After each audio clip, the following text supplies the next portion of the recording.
बिस्मिल्लाहिर्रहमानिर्रहीम। आज का हमारा टॉपिक है section 30 Pakistan penal code PPC, जो डिफाइन करता है टर्म वैल्यूएबल सिक्योरिटी को। इसमें एक फ़र्क ये है कि एक आम जालसाजी होती है तो उसकी सज़ा 7 साल तक है, लेकिन अगर जालसाजी वैल्यूएबल सिक्योरिटी की डेफिनेशन में आ रही हो, यानी वैल्यूएबल सिक्योरिटी की डेफिनेशन में वो डॉक्यूमेंट आता है, तो फिर उसकी सज़ा इम्प्रिजनमेंट फॉर लाइफ और 10 ईयर्स है।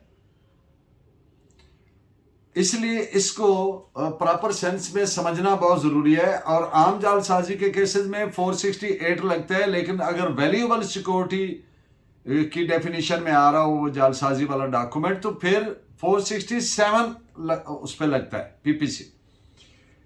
तो सेक्शन 30 ने जो डेफिनेशन प्रोवाइड की है वैल्यूएबल सिक्योरिटी की, before deleting further I read out that first. The words valuable security denote a document which is or purports to be a document whereby any legal right is created or extinguished, restricted or expanded, released or transferred, or whereby any person acknowledges that he lies under a legal liability or has not a legal right, certain legal right। ये है उसकी definition. अब इसको simplify करके अर्ज कर दूं कि वैल्यूएबल सिक्योरिटी से मुराद वो डॉक्यूमेंट है जो अज खुद इन इट सेल्फ या तो राइट पैदा करता है या खत्म करता है। पैदा करता है तब भी वैल्यूएबल सिक्योरिटी में आता है, खत्म करता है तब भी वैल्यूएबल सिक्योरिटी में आता है। उसको बढ़ाता है तब भी वैल्यूएबल सिक्योरिटी में आ रहा है, घटाता है तब भी वैल्यूएबल सिक्योरिटी में आ रहा है, रिलीज करता है या ट्रांसफर करता है। एक बात तो ये क्या होगा, वैल्यूएबल सिक्योरिटी। अब दूसरी बात क्या है कि अगर कोई शख्स एक्नॉलेज करता है, तस्लीम करता है कि उसकी ये जिम्मेदारी बनती है, he is under such legal liability, या ये मानता है, तस्लीम करता है कि उसका ये लीगल राइट नहीं बनता है, तो ये दोनों बातें भी वैल्यूएबल सिक्योरिटी की डेफिनेशन में आती है। अब इस सेक्शन के साथ एक इलस्ट्रेशन दी गई है, तो इलस्ट्रेशन के अल्फाज पहले मैं पढ़ देता हूं, फिर उसको इंटरप्रेट कर लेते हैं। A writes his name on the back of a bill of exchange as the effect of this endorsement is to transfer the right to the bill to any person who may become the lawful holder of it. The endorsement is a valuable security. अब इसको simplify करके देख लेते हैं। बात मुख्तसरन इस तरह से इलस्ट्रेशन में बयान की गई है कि अगर एक शख्स बिल ऑफ एक्सचेंज की पुष्ट पे अपना सिग्नेचर करता है, एंडोर्समेंट करता है, तो जो जिसको दिया गया है उस एंडोर्समेंट का मकसद ये होगा, पे दी होल्डर ऑफ इट, यानी जिस आदमी जो lawful holder of that endorsement है, तो उसको क्या दिया कि एक तरह से उसने राइट दे दिया कि अगला आदमी इसको वो दिखाए और वो इसको पे करे। तो अब ये एंडोर्समेंट क्या हो गई, वैल्यूएबल सिक्योरिटी हो गई। अब एक जजमेंट आपके सामने डिस्कस करते हैं to make it to understand easily. A valuable security is a document of value, जो यानी वो बजाते खुद उस डॉक्यूमेंट की वैल्यू से क्या अफेक्ट आ रहा है कि वो या तो हक पैदा कर रहा है या खत्म कर रहा है। लीगल राइट, लीगल राइट या पैदा कर रहा है या खत्म कर रहा है। और एट लीस्ट परपोर्ट्स, परपोर्ट्स का मतलब होता है कोई मंशा जाहिर करना, यानी उस डॉक्यूमेंट से मंशा क्या नजर आ रही है कि वो राइट पैदा कर रहा है या खत्म कर रहा है। पहली बात है कि पैदा कर रहा है या खत्म, दूसरी or at least purports to create or extinguish, यानी वो उस डॉक्यूमेंट से मंशा क्या जाहिर हो रहा है कि वो लीगल राइट पैदा कर रहा है या खत्म कर रहा है। This is a judgement reported as AIR 1933 Patna page 601।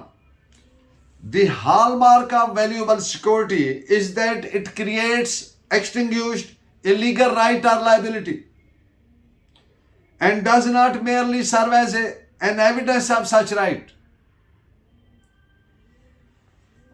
अच्छा, बात क्या हुई? वैल्यूएबल सिक्योरिटी की हॉलमार्क क्या है, नुमाया खसूसियत क्या है कि ये महज कोई किसी चीज की शहादत के लिए नहीं है डॉक्यूमेंट, बल्कि अज खुद इन इटसेल्फ क्या कर रहा है, या तो लीगल राइट पैदा कर रहा है या खत्म कर रहा है, are purports to create or extinguish. और लीगल राइट आप जानते हैं, लीगल राइट टर्म से what does it mean is के जो which is recognized by law and which is enforceable by law, that is termed as a legal right. So this is reported as 1972 WLN page 980. Legal liability, ये expression use हुआ इस section 30 PPC में। तो legal liability का बड़ा एक वसी import है, वसी मानी है। इसमें हर तरह की कानूनी जिम्मेदारी, लीगल लाइबिलिटी आ जाती है, कवर होती है इसके एम्बिट में, भले वो डायरेक्टली माली नौयत की ना भी हो। मसलन एक दावा चाह रहा है अदालत में और डिफेंडेंट ने एक एप्लीकेशन दिया जिसमें उस दावे का एक फैक्ट है, उसको उसने एडमिट किया, और इस एडमिशन का अफेक्ट क्या आया कि उसने लायबिलिटी एडमिट की। अब आप वकील लोग तो जानते हो कि facts admitted need not be proved. अब वो जो प्लेंटिफ पे बारे सबूत था, ओनस टू प्रूव था, वो हट गया क्योंकि डिफेंडेंट ने उस फैक्ट को एडमिट कर लिया। तो अब ये जो एडमिशन ऑफ लायबिलिटी है, तो ये दरखास्त क्या बन गई, वैल्यूएबल सिक्योरिटी बन गई, क्योंकि उसने अपनी लीगल लायबिलिटी को एडमिट किया। तो ये डॉक्यूमेंट वैल्यूएबल सिक्योरिटी हो गया। This is reported as AIR 1963 Allahabad page 131। कोई किरायानामा, कोई कबूलियतनामा या इस तरह का डॉक्यूमेंट जिससे एक लीगल लायबिलिटी पैदा हो रही है, क्रिएट हो रही है, तो ये क्या होगा, वैल्यूएबल सिक्योरिटी होगा। This is reported as AIR 1953 NAG 165। Import license, क्या ये वैल्यूएबल सिक्योरिटी है? द आंसर इज यस, क्योंकि इट एंटाइटल्स द होल्डर।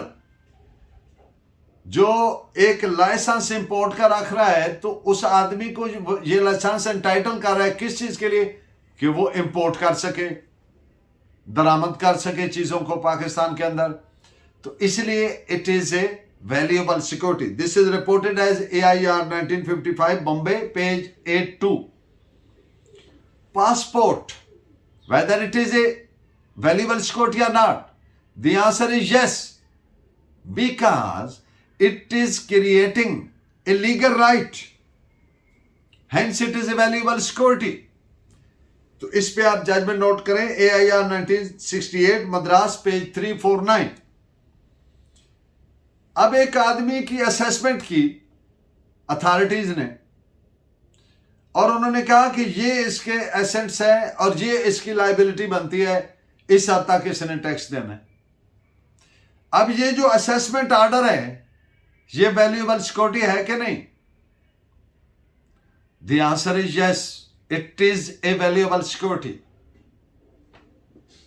इसलिए कि उस आदमी की लायबिलिटी तय हो गई कि इससे ज्यादा इसने टैक्स नहीं देना, इस हद तक देना है, यानी रेस्ट्रिक्ट हो गया कि ये एसेट है और ये इसकी लायबिलिटी है। तो इसलिए it has become a valuable security. This is reported as AIR 1969 supreme court page 40। Hundi hawala आपने सुना होगा, one of the mode of transfer of money. हम उसके लिए लीगैलिटी या इलीगैलिटी की बात नहीं कर रहे, लेकिन हुंडी क्या तस्वर होगी in the I of law? A valuable security, क्योंकि उसके इव्स क्या मिल रहे हैं? पैसे मिल रहे हैं, तो एक वैल्यू क्रिएट कर दी उसने। So it is reported as 1910 bracket में ये कर ले 11 क्रिमिनल लॉ जर्नल पेज 639। अब एक सिंपल सी मिसाल दूं कि एक आदमी ने, उसके पास कूपन है दूध का, तो इसका क्या मकसद है कि वो कूपन दिखाएगा तो उसको एक मखसूस मिकदार में दूध वो देंगे।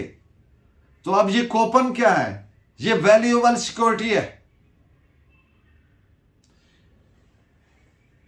इस पे जजमेंट नोट करें 1962 ब्रैकेट्स में 4 उड़ीसा JD 379।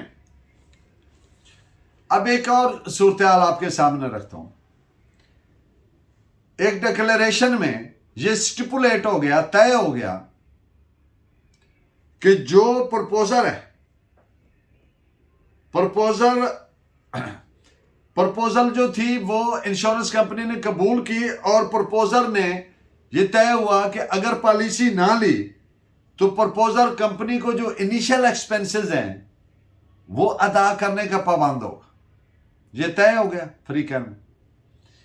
अब इसका इफेक्ट क्या है कि ये जो प्रपोजल है ये क्या है? डॉक्यूमेंट वैल्यूएबल सिक्योरिटी है, क्योंकि इसके मुताबिक अगर उसने पॉलिसी, इंश्योरेंस पॉलिसी ना ली तो फिर जो इनिशियल एक्सपेंसेस हो रहे हैं वो देने का पाबंद होगा। लिहाजा इससे एक लीगल राइट पैदा हो रहा है, तो ये वैल्यूएबल सिक्योरिटी है।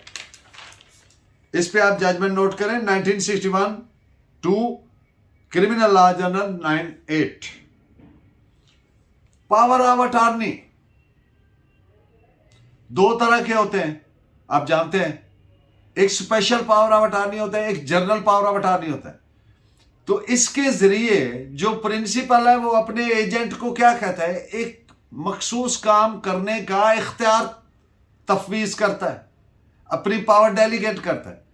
तो जो डेलीगेटी है, जो एजेंट है, जिसको पावर तफवीज की गई है, उसका क्या इस डॉक्यूमेंट से पैदा हुआ? Right to act and perform that one duty.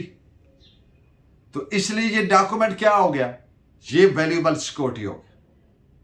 This is reported as 1989 Pakistan criminal law journal page 239।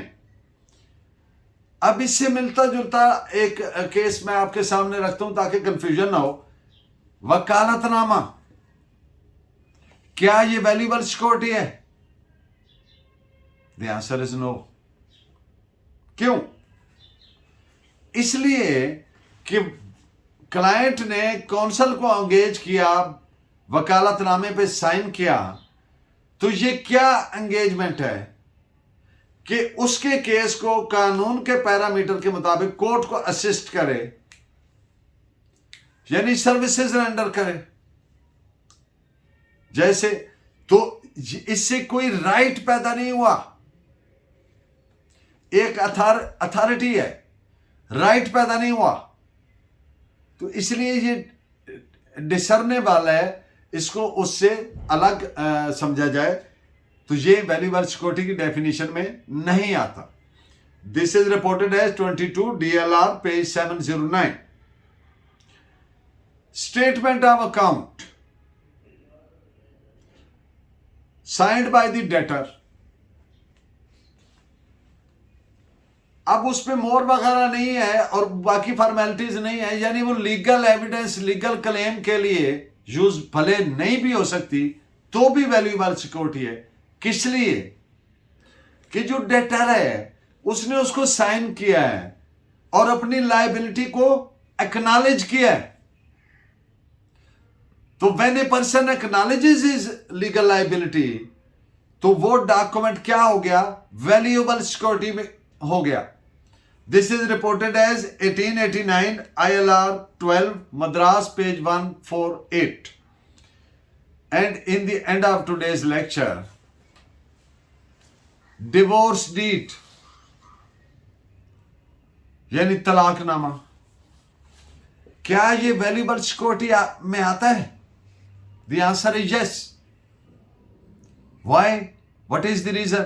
Reason being, divorce का इफेक्ट क्या आया कि इसने वो जो लीगल मैट्रिमोनियल राइट्स थे उनको एक्सटिंग्विश कर दिया, खत्म कर दिया। उन राइट्स को आप जानते हैं कि या कोई डॉक्यूमेंट जो राइट्स क्रिएट करता है या एक्सटिंग्विश करता है, महदूद करता है या एक्सपेंड करता है, ट्रांसफर करता है या रिलीज करता है, या कोई लीगल लायबिलिटी को एक्नॉलेज करता है, या अपने लीगल राइट के खत्म होने का जो है वो एक्नॉलेज करता है। तो ये एक्सटिंग्विश में आ रहा है, यानी वो खत्म हो गया legal rights, hence it is a valuable security. Thank you very much, keep watching and guiding. इस पे एक जजमेंट लिख लें, 1WR पेज 15, ये जो डिवोर्स डीड है। Keep guiding me by your valuable comments. अल्लाह ने के बाद, थैंक यू वेरी मच।